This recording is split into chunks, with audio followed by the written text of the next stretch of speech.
Now it is time for the last word with Lawrence O'Donnell. Good evening, Lawrence. Good evening, Alex. We're going to pick up that subject later in this hour with a former director of ICE during the Obama administration. It's that whole question of, okay, we know what Donald Trump is saying, but what is possible? How can you actually do this? How much of this can you do? I think those details are going to be increasingly important before we get to January. It is so expensive, it is so complicated, and it is so wrenching just in terms of our communities, our society, and then to say nothing of the legal challenges to all of this. I think it's really important that we get everybody clear on what the difference between what Trump's saying and what can actually be done. Yeah, we're going to try to do that tonight. Thanks, Alex. Have a good show. Thank you. In the culture of Capitol Hill, the House of Representatives suffers from a permanent and irreparable, actually a constitutional inferiority complex, because the Senate has a superpower that the House of Representatives does not have.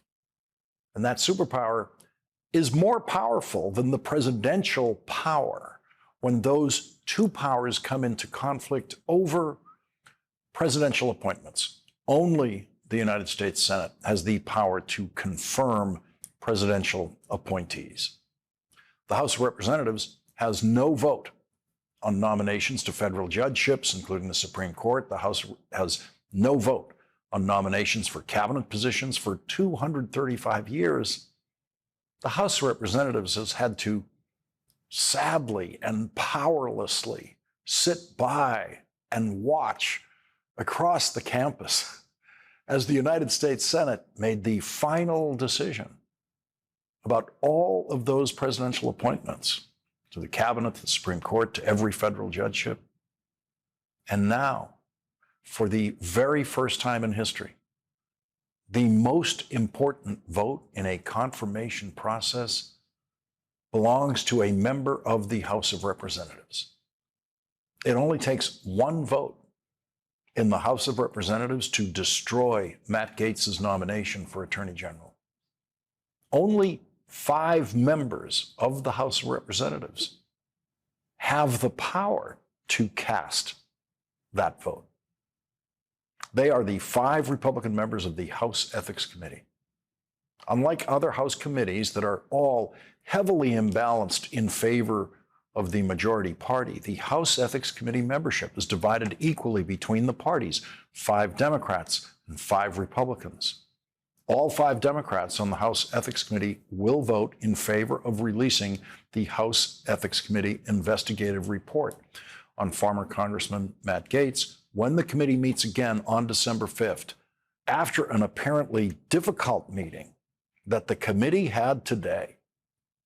After today's meeting, the Republican chairman of the committee said, quote, "There was not an agreement by the committee to release the report."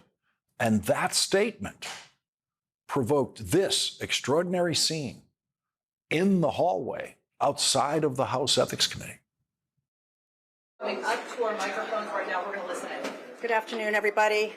I have just come. I'm Susan Wild. I'm the ranking member on the Ethics Committee. We just concluded a 2-hour meeting of the Ethics Committee, and it was not my intention to make any comment. I walked out of this committee without making one and walked back to my office, but it has since come to my attention that, in fact, we had agreed that we were not going to discuss what had transpired at the meeting, but it has come to my attention that the chairman has since betrayed the process by disclosing our deliberations within moments after walking out of the committee.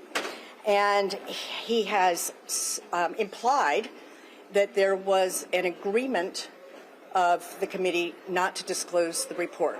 That is an untrue, to the extent that that suggests that the committee was in agreement or that we had a consensus on that, that is inaccurate.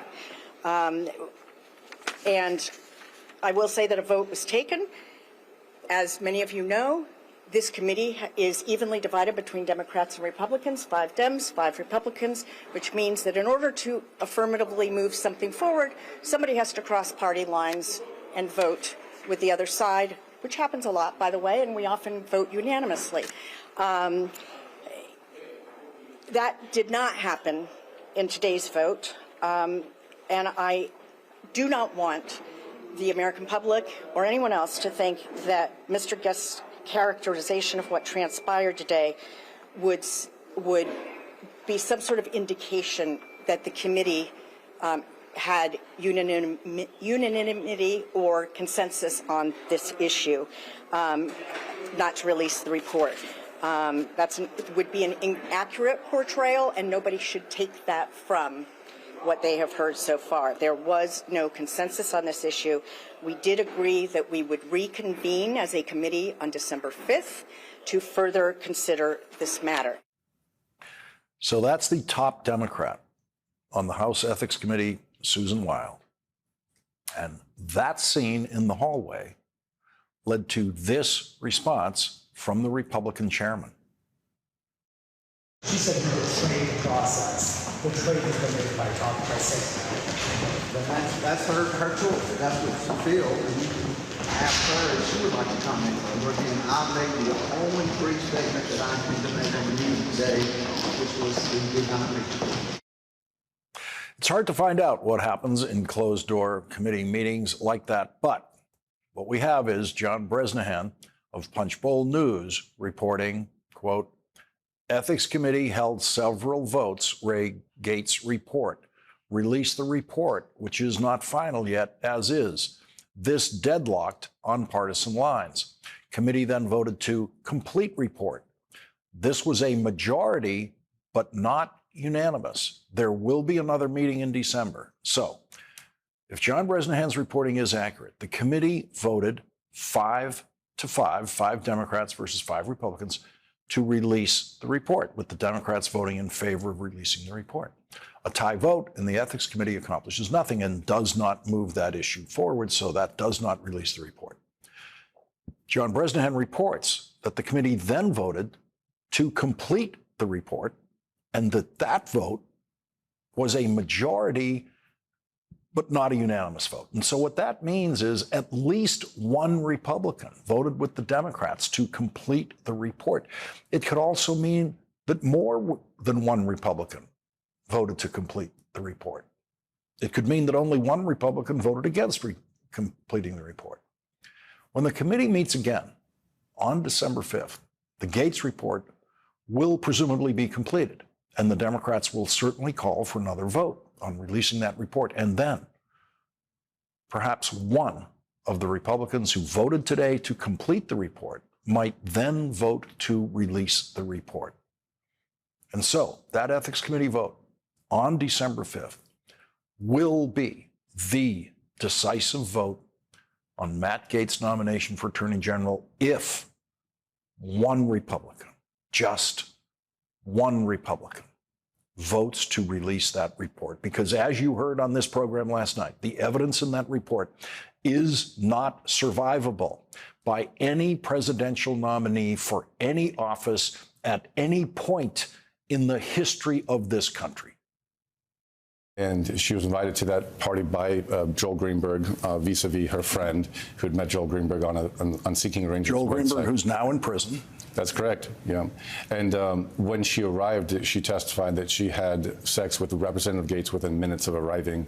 Within minutes of arriving? Within minutes of arriving, yes. She was introduced to him. Representative Gaetz took her upstairs into a room, and they had sex in one of the bedrooms upstairs. And was that a prearranged pay for sex encounter?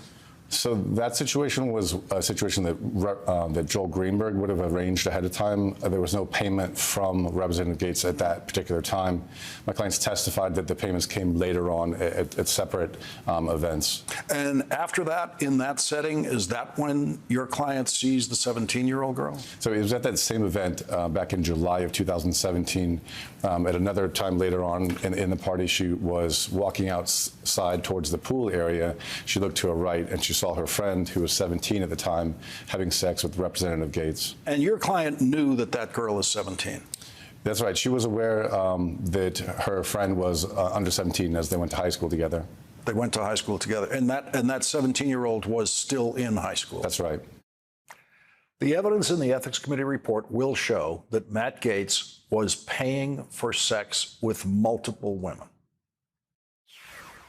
How much money was involved in the paying for sex with your two clients? So when my clients testified to the House earlier this year, back in April and May, the House actually acquired records, presumably by subpoena, from Representative Gates. The amounts that were provided on the screen during their testimony by the House was, for one client, it was over $6,000 in payments directly from Representative Gates to my client, and the other amount was a little over $4,000 directly from Representative Gates to my client. So you're sitting there with your clients as they testify, one at a time, and you discover then, up on a screen in that hearing room, that the Ethics Committee has all these Venmo payments and other forms of payment, electronic payment, from Matt Gaetz to your client. They're just staring at the amount of money that he's paid them. We were actually surprised because the numbers that we had thought was actually lower. The girls didn't, of course, keep records. We were provided numbers in a civil, related civil case that Representative Dorwith brought against Joel Greenberg and the minor for defamation. And so we thought the number was actually lower. And the House investigation was much more thorough, and they uncovered payments that we were not aware of. And so the investigation obviously was incredibly thorough. And so basically the House went through line by line and asked my clients, what was this transaction for? What was that for? And kind of cross-referenced their notes and looked at, okay, well, yes, this payment was for sex on this event. This was for this particular event, and so on. No nominee can survive that kind of evidence, that kind of testimony. That lawyer, Joel Leppert, represents only 2 of the witnesses who testified to the House Ethics Committee. But you know that they were women in similar situations to your clients, women being paid for sex or involved in sex at these kinds of parties? I wasn't present for the testimony, but I have spoken with other lawyers, and that's my understanding. No nomination can survive that kind of evidence provided under oath by those witnesses in a House Ethics Committee investigation. And so the Trump strategy for confirming Matt Gaetz is all about keeping that House Ethics Committee report hidden, never letting anyone see it. Everyone knows the day that committee report is released is the end of the Gaetz nomination. And so Donald Trump and Matt Gaetz are hoping that that day never comes. We now know that that day won't come before December 5th. And in the meantime, pieces of evidence from the committee investigation are emerging, including this graphic that the New York Times obtained that shows lines indicating payments made directly and indirectly to women for sex by Matt Gaetz and his best friend at the time, Joel Greenberg, who is now in federal prison after pleading guilty to sex trafficking as a result of the federal criminal investigation that produced that graphic and is represented in that actual graphic.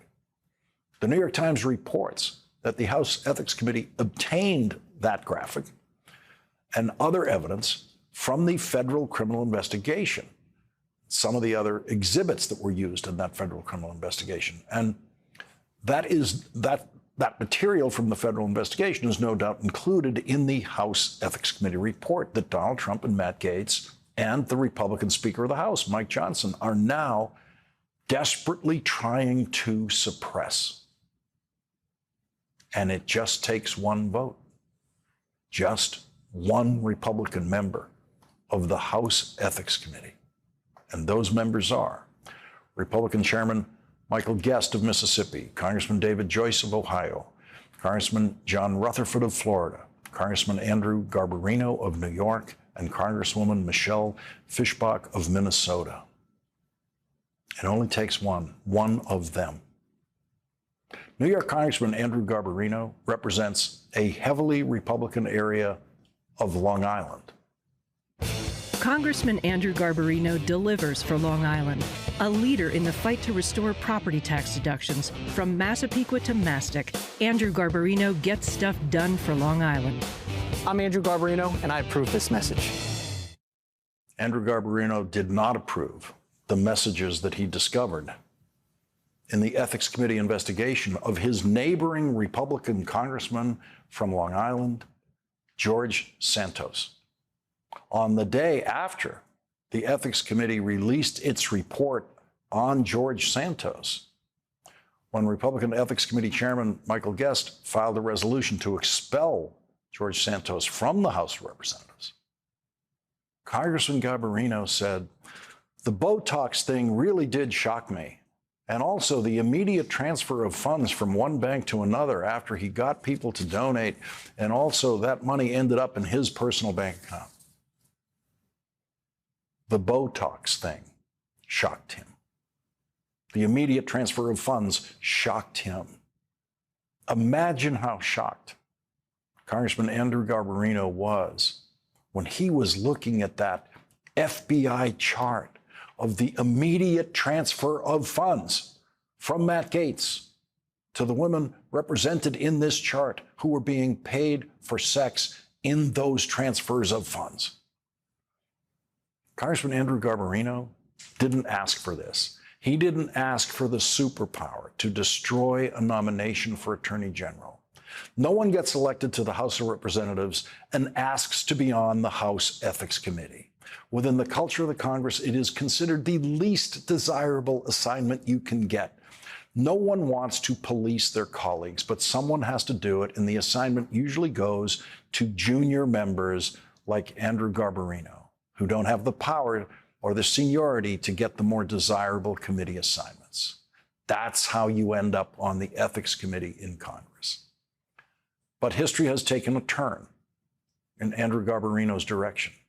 And so he will decide on December 5th if the testimony about Matt Gaetz having sex with a 17-year-old girl in the state of Florida, where the age of consent is 18, is that more shocking to Andrew Garbarino than George Santos's Botox. On December 5th, Andrew Garbarino can decide whether the immediate transfer of funds that Matt Gaetz was doing, as the evidence shows he was doing for sex, is more shocking to him than the immediate transfer of funds for self-enrichment that George Santos was engaged in.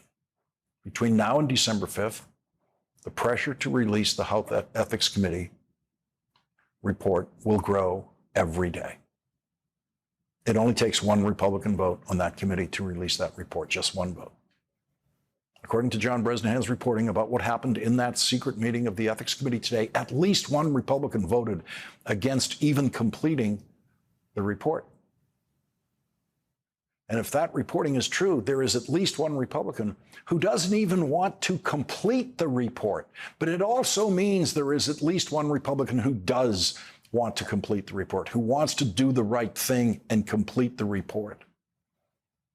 That Republican, or those Republicans who voted today to complete the Ethics Committee report, will on December 5th have the chance to decide whether to try to hide the Ethics Committee report forever from their constituents and from the country and from the United States Senate, or whether to show their work to the United States senators who will have the final vote on whether Matt Gaetz will be the next Attorney General of the United States.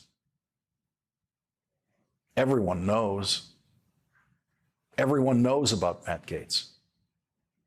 Oklahoma Senator Markwayne Mullin served in the House of Representatives with Matt Gaetz before moving up to the Senate. He has done a few interviews this week in which he has appeared to at first have opposed the Gaetz nomination and then suggested that his mind was still open on the nomination. And tonight, Senator Mullin is now quoted in the Washington Post saying, "I think it's an extremely difficult path. In fact, I just don't see a path forward at this point." And here is what Senator Mullin said a year ago about Matt Gaetz. This is a guy that the media didn't give a time of day to after he was accused of sleeping with an underage girl. And there's a reason why no one in the conference came and defended him, because we had all seen the videos he was showing on the House floor that all of us had walked away of the girls that he had slept with. He'd brag about how he would crush ED medicine and chase it with an energy drink so he could go all night. This is obviously before you got married. And so when that accusation came out, no one defended him. Leading off our discussion tonight is Congressman Steve Cohen, Democrat of Tennessee. He's a former member of the House Ethics Committee and a current member of the House Judiciary Committee. Congressman Cohen, thank you very much for joining us tonight. And I just want to begin on that final point about everyone knows. Everyone knows about Matt Gaetz. Everyone in the House of Representatives knows about him, as we just heard from Senator Mullen. He has, in effect, self-confessed on the floor of the House, according to what we just heard. Well, it was pretty well just noticed that he had just shown pictures on the House floor of different girls. Now, there was nothing about the money, and there's other things in the report about misuse of powers, misuse of funds, MRA, which is your congressional money, being used for personal bases, and something about a bribe. I don't know what those are about, and I think that's something that needs to be looked at, too, because those are awful activities for somebody who could be the Attorney General of the United States, and it also could be very illustrative to Congress people about what the ethics require and what violations of ethics could take place. You know, I just don't know exactly what it is, but it's a terrible situation, and there should be at least one of those. I think there's somebody other than on the Republican side. There could be a couple of people that could vote, because there's some good people there that have values, and they may rise to be a Jimmy Stewart. Yeah, Mr. Smith. Congressman, I think there's a lot of people listening to us right now who are pretty cynical, or in their minds realistic, about the House of Representatives, the Senate now of being so partisan, that this is hopeless, that no Republican would ever vote against another Republican. But I've seen it. I've seen it in the United States Senate. Certainly when I was working there, Republican senators on the Ethics Committee voting against Republican senators under investigation. You've seen it happen in the House of Representatives on that Ethics Committee. And so I believe that on December 5th, there's a very strong chance that at least one of these Republicans on the Ethics Committee will vote to release that report. I think there is as well. I went to the floor the day after he announced, Trump announced he was going to name Matt Gaetz, and spoke on the floor for 5 minutes, which is what we were limited to, about the need to release this report. It so happened that Mike Guess, who was the chairman of the Ethics Committee, was the Speaker pro tem that day. And I noticed that, and I kind of, in my remarks, guided them towards him in the need and the importance for the respect of Congress to release the report. I saw him the next day in the gym, and I talked to him about it, and he wasn't exactly sure where they're going to be. It sounded a little bit like he was considering the idea of giving it to the Senate. So I think there's a possibility. Mike did a good job on prosecuting Santos, but, you know, the House took about 8 months to get rid of Santos, and he was just the most awful liar and thief that I guess we've had in the House. And there have been quite a few liars and thieves in the House. And Congressman Garbarino and the other Republicans on Long Island desperately wanted to get rid of Santos, to get him out of their political lives on Long Island so they could smoothly run for re-election. Congressman Steve Cohen, thank you very much for your expertise about the Ethics Committee. We're going to need to hear from you as this proceeds. Thanks for joining us tonight. You're welcome, Lawrence. Thank you. Well, one Republican senator is suggesting that the Senate Judiciary Committee might subpoena the House Ethics Committee report on Matt Gaetz. Senate Judiciary Committee member Senator Amy Klobuchar will join our discussion next.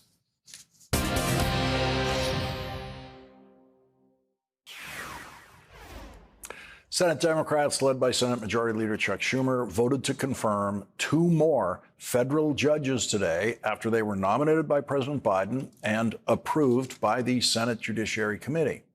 And the New York Times is reporting tonight, quote, some Republican lawmakers, like Senator John Cornyn of Texas, have suggested that the Judiciary Committee, which has jurisdiction over Justice Department nominees, could subpoena the House committee if it did not willingly hand over the file. Joining our discussion now is Democratic Senator Amy Klobuchar of Minnesota. She's a member of the Judiciary Committee and chair of the Senate Rules Committee. She just won re-election to the Senate.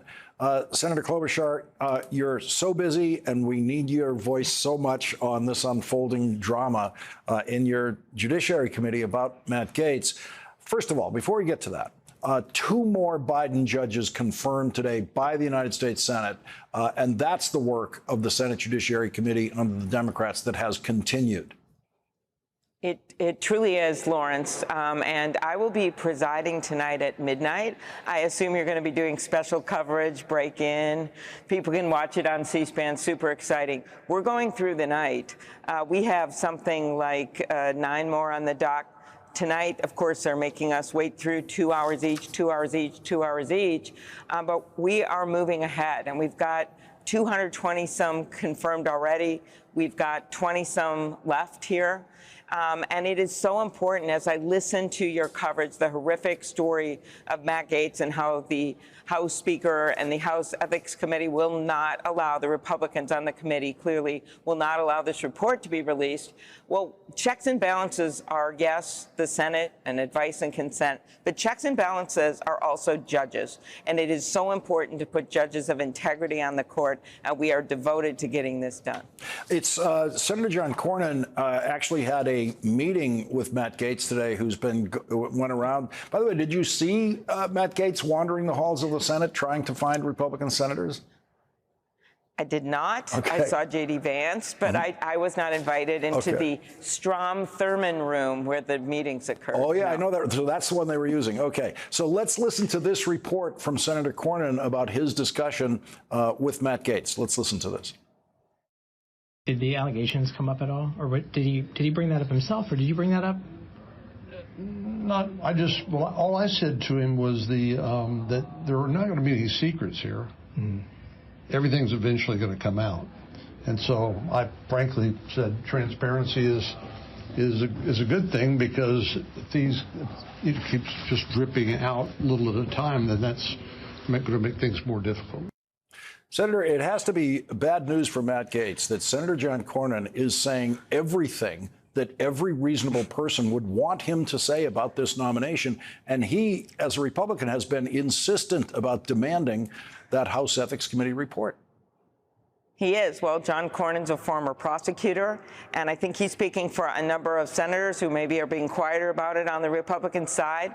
But we're literally a few blocks away. Hello, could you just please give us that ethics report? Because otherwise, we're going to use precious taxpayer money to recreate that report, to get the documents, to get the witnesses. You just had very damning information on your show with one of the lawyers. We're going to get this information when we have Republicans and Democrats asking for it. And the question is, as Senator Cornyn said, are we going to get it all at once? Or are we going to have to re-examine all of this and use FBI agents that should be out taking on crime, taking on the fentanyl rings? And this is exactly the agency, by the way, that they're going to put this man up. 115,000 frontline employees, prosecutors, federal agents, and we would have to install him into this job when he is clearly a subject of major investigations about sex trafficking, illicit drug use, bribery, or whatever. I don't want to, these are allegations. I want to see the report. But it is very clear when all these Republicans, even more than Democrats, have heard all of this information, we have to see it. Senator Amy Klobuchar, thank you very much for joining us again tonight. It was great to be on. See you at midnight. I'll be watching. Thank you, Senator. Coming up today, Donald Trump's criminal defense lawyers told a judge that the votes Donald Trump got in the presidential election are more important than the unanimous guilty votes Donald Trump got from a criminal jury in New York. Harvard Law professor Lawrence Tribe joins us next.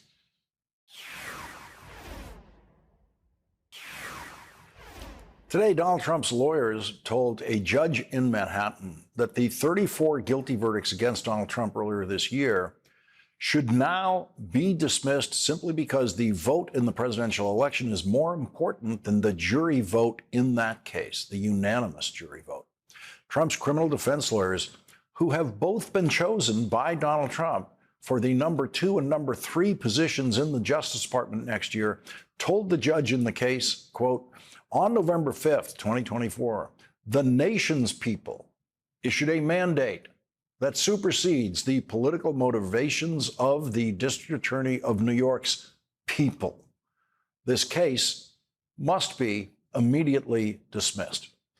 Our next guest then said, that new argument treats the presidency as a crime laundering device rather than an office dedicated to the service of the American people. Joining us now is Professor Lawrence Tribe, who has taught constitutional law at Harvard Law School for 5 decades. Professor Tribe, I have a feeling you have a very bad grade to issue on that particular argument by the Trump criminal defense lawyers. Well, it is a staggering argument.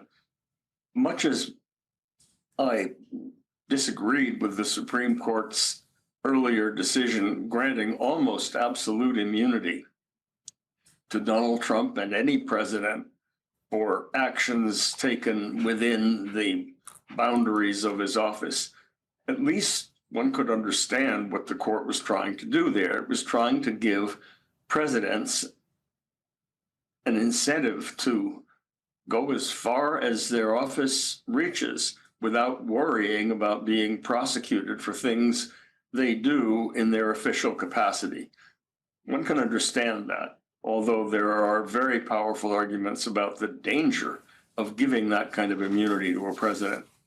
What is impossible to understand is the idea that somebody who is convicted of felonies involving the manipulation of the election that put him in office and an additional felony for trying to cover up those crimes, that such a person can then get out of jail free card by getting elected president again.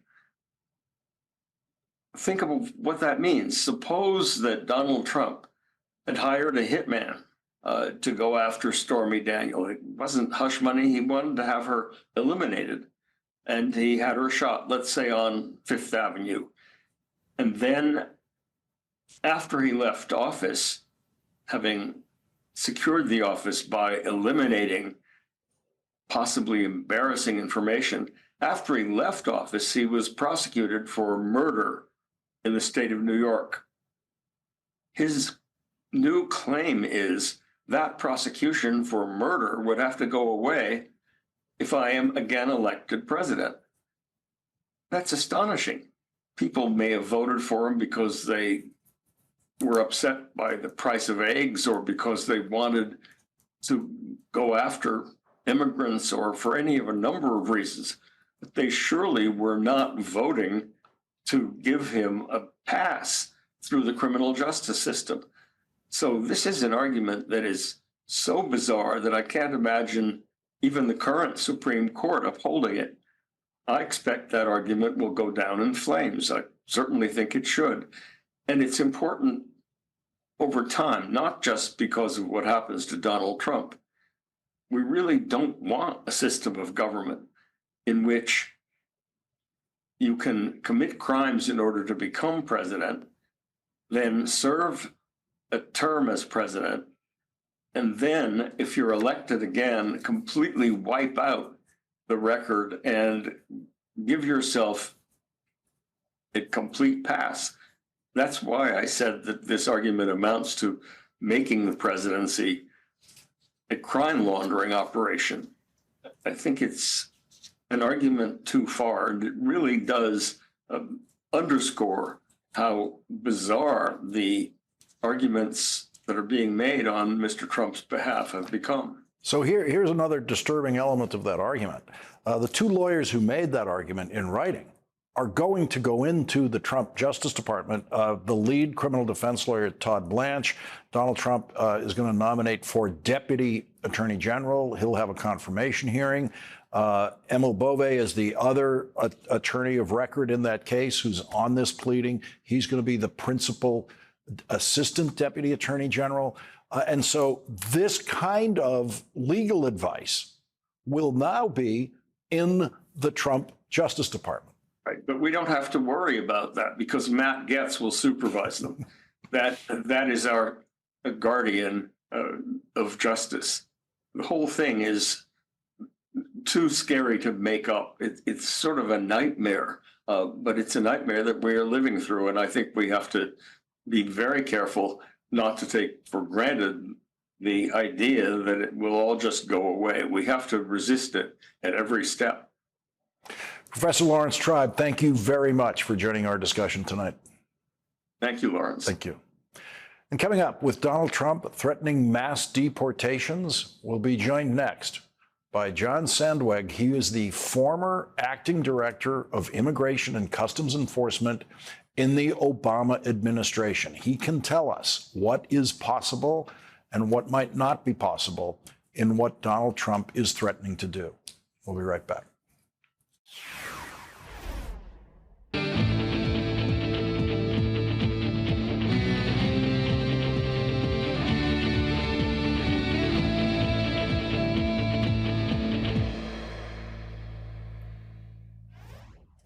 Donald Trump has selected Stephen Miller to return to the White House to serve in essentially the same role he played in the first Trump White House, this time with the title Deputy Chief of Staff for Policy. Yesterday, Stephen Miller described day one of the next Trump administration this way, quote, "He will immediately sign executive orders sealing the border shut, beginning the largest deportation operation in American history, finding the criminal gangs, rapists, drug dealers, and monsters that have murdered our citizens and sending them home. No one will be allowed to enter the country illegally, and ICE will be empowered in partnership with FBI, DEA, ATF, and the National Guard to fully seal and secure the border." Joining our discussion now is John Sandweg, who served as former acting director of U.S. Immigrations and Customs Enforcement in the Obama administration. Thank you very much for joining us tonight. I want to begin with this issue, this rhetoric of sealing the border absolutely shut. And I think some people, or many people, millions of people who voted for Donald Trump, think that on day one, that's it. Nothing crosses the southern border at all, when in fact we know there will be thousands of people legally driving across the southern border, legally walking across the southern border. And then there will also, there's never been a day where someone hasn't found their way across that border, that couple of 1,000-mile border, illegally cross that border. Yeah, Lawrence, look, I mean, sealing the border is impossible, right? What we want to do is make sure that we have our hands on the ability to apprehend and interdict threats who cross the border. But of course, the challenge has been over the last few years, the large number of asylum claims we're seeing at the border. So first and foremost, I'm not sure what their plan is to deal with that. The biggest challenge there, as I've often said, is the immigration courts, right? Under longstanding U.S. law, before you can be deported after making an asylum claim, you're entitled to a full and fair hearing before an immigration judge. The problem has been we've never financed the immigration courts anywhere near the demand that's placed on them. So we have about 700, 800 immigration judges today facing 3 million, a backlog of 3 million cases. So I think what's really, a lot of this talk about the Alien Enemies Act and then these other things really are attempts to bypass those immigration courts so that they can have the capacity to deport people on this proverbial day one. But look, I'll tell you one other thing, that even if legally they were able to bypass the immigration courts and get orders of removal that would allow them to deport people back to their home country, it's still a tremendously difficult task for which the department, frankly, is just under-resourced for today.